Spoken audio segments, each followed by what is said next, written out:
Assalamualaikum warahmatullahi wabarakatuh. Perkenalkan, kami dari kelompok 5 akan membahas seleksi pegawai. Baiklah, saya Fira Febrianti, NIM 1912210092. Di sini saya akan menjelaskan tentang seleksi pegawai. Pengertian seleksi pegawai.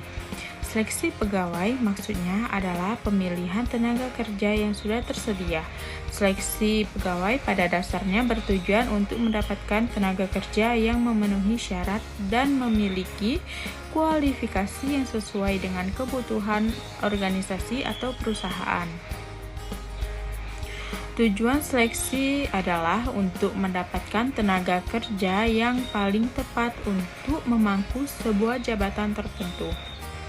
Mengarah pada tujuan seleksi yang demikian itu, setiap organisasi yang bersangkutan senantiasa akan berusaha dengan biaya yang serendah mungkin dan menggunakan cara yang paling efisien tetapi efektif.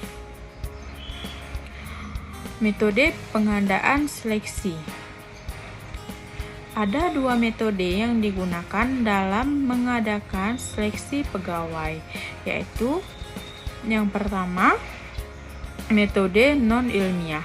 Metode non-ilmiah yaitu seleksi yang dilaksanakan tidak didasarkan kepada kriteria, standar atau spesifikasi kebutuhan nyata pekerjaan, tetapi hanya didasarkan kepada perkiraan dan pengalaman saja.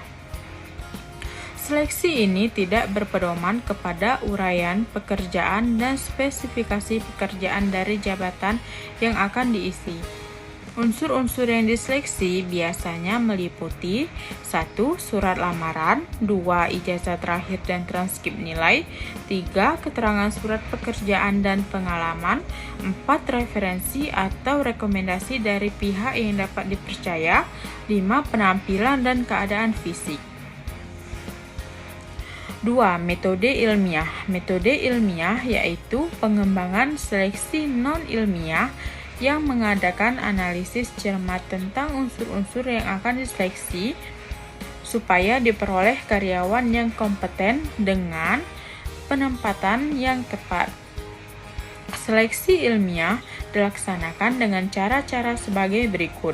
1. Metode kerja yang jelas dan sistematis. 2. Berorientasi kepada prestasi kerja. 3. Berorientasi kepada kebutuhan real karyawan. 4. Berdasarkan kepada job analisis dan ilmu sosial lainnya. 5. Berpedoman kepada undang-undang perburuhan. Sekian penjelasan dari saya dan akan dilanjutkan oleh teman saya. Assalamualaikum warahmatullahi wabarakatuh. Perkenalkan, nama saya Nura Klima, NIM 1912210061 dari kelas 5 manajemen. Baiklah, saya akan melanjutkan penjelasan dari Pira. Saya akan membahas tentang faktor yang harus diperhatikan dalam seleksi pegawai. Yang pertama, penawaran tenaga kerja. Semakin banyak yang seleksi, semakin baik bagi organisasi dipilih yang memenuhi persyaratan yang ditentukan. 2. Etika. Perekrut pemegang teguh norma, disiplin, pribadi yang tinggi, kejujuran, integritas, karakter, serta objektivitas berdasarkan kriteria yang rasional. 3. Internal organisasi. Besar kecilnya anggaran menentukan jumlah yang harus direkrut. 4. Kesamaan kesempatan. Ada yang diskriminatif, kadang karena warna kulit daerah, asal, latar belakang sosial, dengan kata lain ada minoritas di kebatasan. Dasar kebijakan dalam seleksi ada 2, yaitu 1. Pada dasarnya, seleksi dimulai setelah kumpulan para pelamar yang memenuhi syarat diperoleh melalui suatu penarikan atau seleksi. Proses seleksi ini merupakan serangkaian langkah kegiatan yang digunakan untuk memutuskan pelamar diterima atau tidak diterima. 2. Pada umumnya untuk penarikan dan seleksi ini, organisasi bergabung sebagai employment dengan Departemen Personalia. Sekian penjelasan dari saya akhiri. Wassalamualaikum warahmatullahi wabarakatuh. Assalamualaikum warahmatullahi wabarakatuh. Perkenalkan, nama saya Wahyu Subagio, NIM 1912210844, kelas RSF Manajemen semester 5. Di sini saya akan menjelaskan tentang pendekatan dalam proses seleksi. Dalam proses seleksi ada dua pendekatan, di antaranya yang pertama, pendekatan successive hurdles. Bagian besar proses seleksi yang berjalan sampai saat ini berdasarkan konsep successive hurdles. Itu berarti bahwa untuk berhasilnya pelamar tenaga kerja diterima dalam suatu organisasi, mereka harus lulus dari berbagai persyaratan yang telah ditentukan secara bertahap. Yang kedua, pendekatan compensatory. Sistem seleksi dengan menghitung nilai rata-rata hasil tes pelamar, dan sistem ini memungkinkan pelamar untuk dapat mengikuti keseluruhan rangkaian tes. Sekian penjelasan dari saya. Penjelasan selanjutnya akan disampaikan oleh rekan saya. Assalamualaikum warahmatullahi wabarakatuh. Perkenalkan, nama saya Muhrodin, NIM 2012220558. Saya akan melanjutkan materi dari rekan saya, kualifikasi yang menjadi dasar seleksi.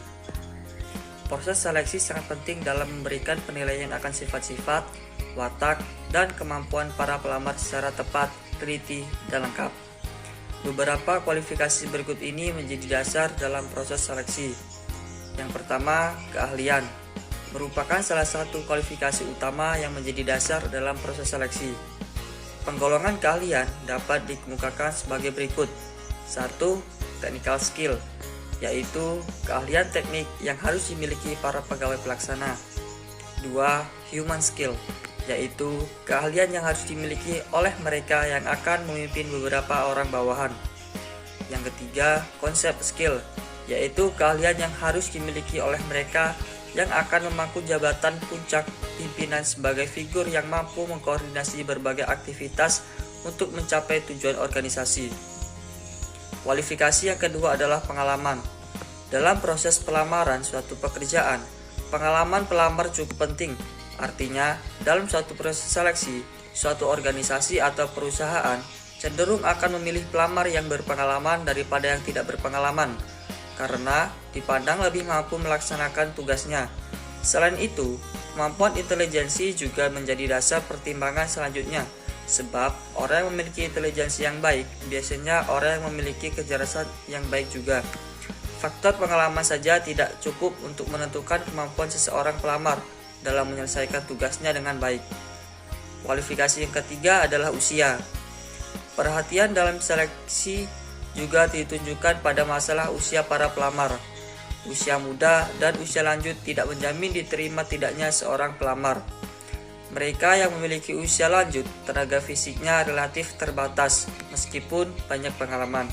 Sedangkan mereka yang memiliki usia muda mungkin saja memiliki fisik yang cukup baik, tetapi rasa tanggung jawab dan pengalamannya relatif kurang dibandingkan dengan usia dewasa.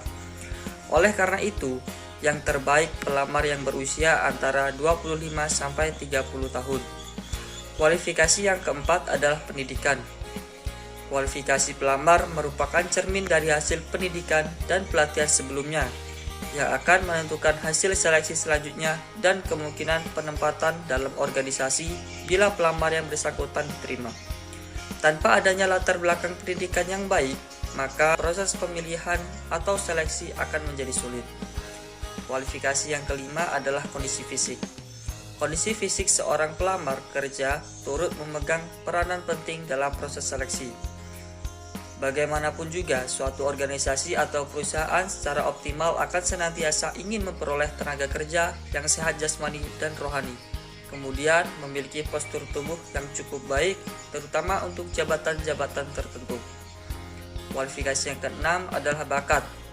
Bakat atau aptitude seseorang calon pelamar tenaga kerja turut juga pemegang kunci sukses dalam proses seleksi. Bakat ini dapat tampak pada tes-tes baik fisik maupun psikologi. Dari tes-tes tersebut dapat diketahui bakat yang tersembunyi yang suatu saat dapat dikembangkan dan membantu untuk mencapai tujuan organisasi atau perusahaan. Sekian dari saya. Wassalamualaikum warahmatullahi wabarakatuh. Assalamualaikum warahmatullahi wabarakatuh. Nama saya Hamam Asrofi, NIM 1912210083. Saya akan melanjutkan materi yang telah disampaikan oleh rekan kami, yaitu langkah-langkah dalam proses seleksi.